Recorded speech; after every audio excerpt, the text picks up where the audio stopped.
Okay, I'm riding in Cumberland today, and I've just finished the long climbing trail. I wouldn't try to pronounce it, I'm not sure what it's pronounced as. And I'm going to be riding a blue intermediate climbing trail called Above and Beyond. So here we go. I have done it before. I don't think it had a name or a sign at that time. I think I've done it actually a couple times because I went up to Switchback a few years ago. So it was just in the process of being built. So it is a climbing trail. I think it's considered two-way, but I think it's usually used as an access to go higher into the Cumberland forest. So we'll see what it's like. It was used in the BC bike race. So it's a nice trail, but don't be any land speed records climbing it, that's for sure. Nice and easy. Try and make everything I can.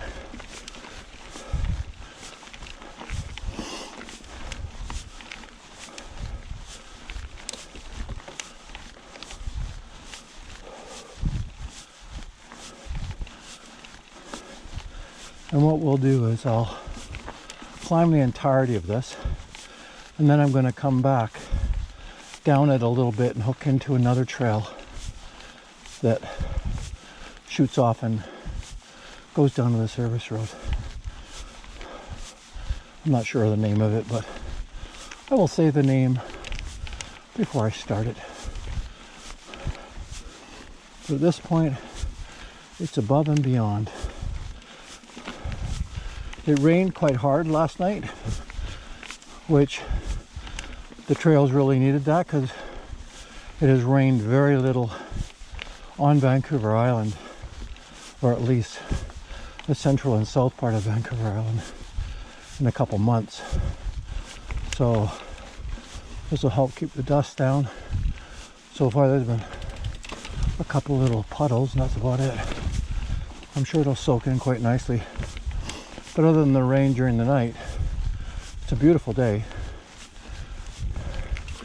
It's mid-September and there's a bit of a chill to the air, which is nice for riding, especially when you're climbing.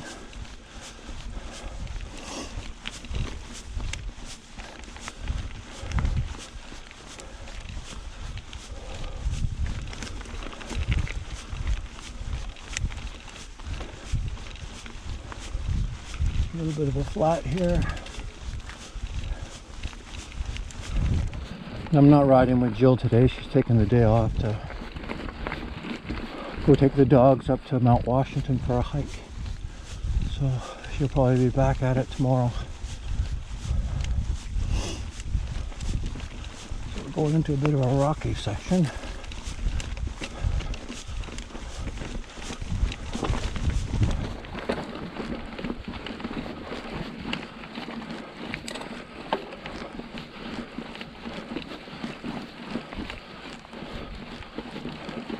It's almost like an old riverbed, but I don't think it is.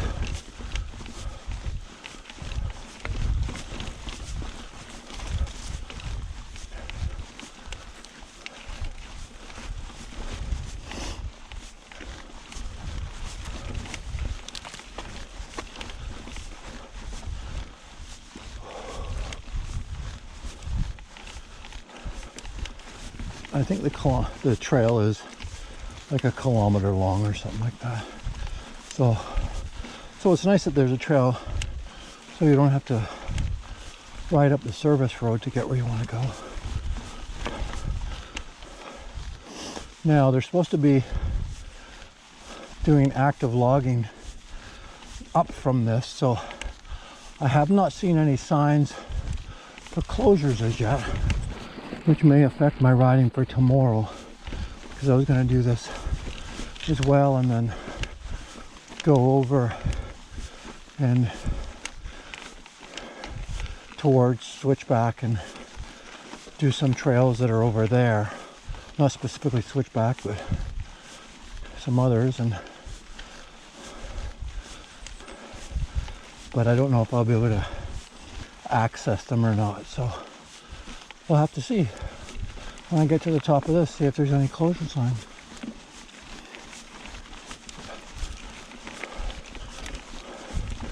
We're in Cumberland for 3 ride days.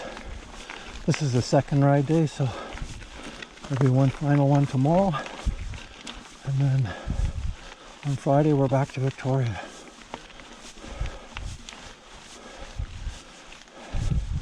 And then I just signed up for a riding course in Whistler for the following weekend with my friend Tyler, who I've done other videos with. So it's supposed to be for technical, and we'll see how that goes. Apparently for it, you do 1 day in Squamish, 1 day in Whistler, and 1 day in Pemberton. And I've never ridden in Pemberton before. So, and it'll be interesting because as we're getting to, you know, the end of September and early October, the weather forecast isn't so great for that period of time. So we'll see how it goes. It's supposed to be, at this point, rainy with possible flurries, so, which means cold. So we'll see. I have ridden in the snow before, but in terms of doing a course, you sort of have to balance that, you know, dress so you're warm, but not so warm that you die when you start riding because you're sweating so bad. So again, we'll have to work that out when that time comes. But it'll be interesting. I think I'm just looking to see, obviously learn maybe some new skills. I'm terrible at technical turning and stuff like that. And hopefully, I consider myself more of a climber than a downhill guy for sure. I'm certainly not a fast climber. But technically speaking, am I doing things right? Or are there things that I could be doing that makes it more efficient? And I'm sure that they could help me with the downhill portion of it as well. Even though I was talking to Jill, I'm like, well, no one's going to convince me if there's mentally I'm not ready to do something by saying, you know, confidence, confidence, confidence, do it. I'm not that kind of person to just follow someone into something that I don't feel comfortable with. So again, it's about doing stuff that you're comfortable with. I'm not really into big jumps and stuff like that, but perhaps they can teach this older dog some new tricks that make those situations a little bit easier, because it obviously, that opens up more portions of different trails and stuff like that, and you know, can do the little hucks and stuff like that. And I'm certainly not any good at bouncing around and doing trials kind of stuff on my bike. You know, the ability to do like endo turns and stuff like that would be amazing, but I've tried and I'm not very good. So I'm sure that my technique for it is absolutely 100% terrible. But maybe they'll teach something like that. But again, if you don't practice, and a lot of these guys that can do all that stuff seem to have been BMX guys or trials guys in the past. So we'll have to see. So far the trail's been pretty straightforward.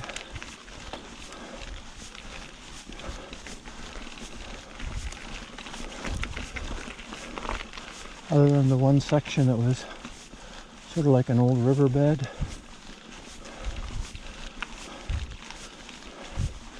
It's all pretty good.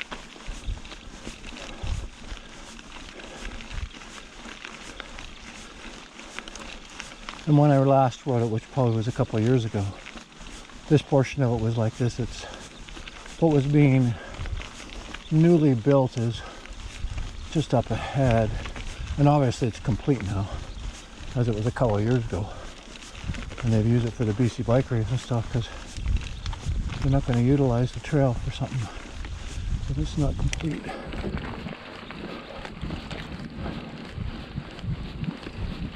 The trails are in amazing shape. Lots of markers out. Orange markers, I'm not sure what that's supposed to mean, but orange markers, and I think with black stripes in it. Some of them do. There's pink markers as well. So I'm not sure. It says road location on it. I'm not sure what that's supposed to mean. Didn't say caution. So this portion I'm on now, last time I rode this trail was just being built. It was rideable, but it was rough.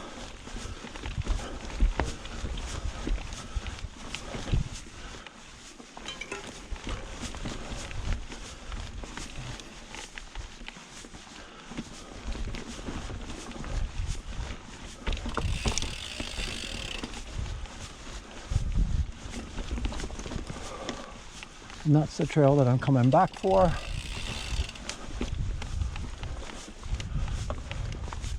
So we should be getting closer to the top, because the intersection isn't too far from where the roadway is.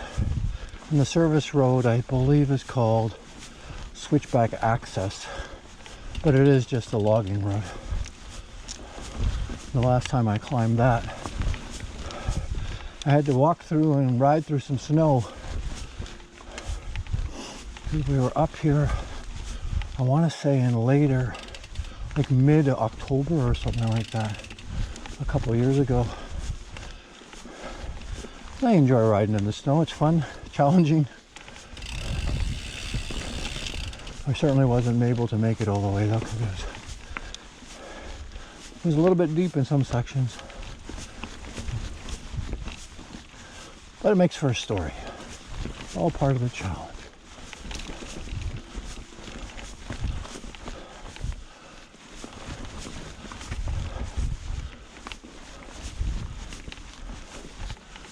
All right, and we have come to the end of Above and Beyond. Very good.